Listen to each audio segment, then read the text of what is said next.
আমি আসলে রায়হান রাফির প্রথম কাজ দেখেছি ওটিটিতে, তারপরে তার সুরঙ্গ দেখা হয়েছে, তারপরে হচ্ছে তুফান দেখেছি, খুব ভালো ছিল। এবং আমি যদি বলি এক একটা এক এক জনরার মুভি, সো এটা আপনি হচ্ছে থাকে না আমাদের রেগুলার লাইফে আমরা অনেক কিছু ফেস করি, বিশেষ করে মেয়েরা। সো আমি বলবো হচ্ছে ভালো ছিল মুভিটা, আমরা রিলেট করতে পারবো, বিশেষ করে মেয়েরা রিলেট করতে পারবো। ইমন ভাইকে 10-এ কত দিবেন?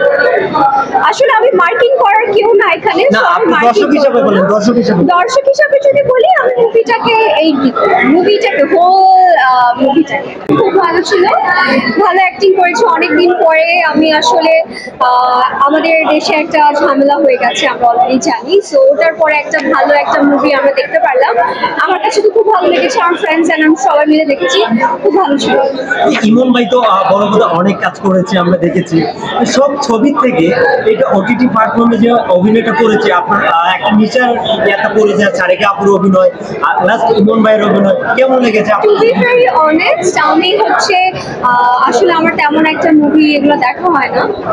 আমি আসলে রায়হান রাফির কথাটা শুনে এই মুভিটাতে আমি আগ্রহ থাকে না যে এক্সট্রা করে ভালো লেগেছে, এই জন্য আসা। এবং ইমন ভাইয়ের কাজ আসলে আগে দেখা হতো অনেক, যখন সে নতুন ছিল তখনের কথা বলছি।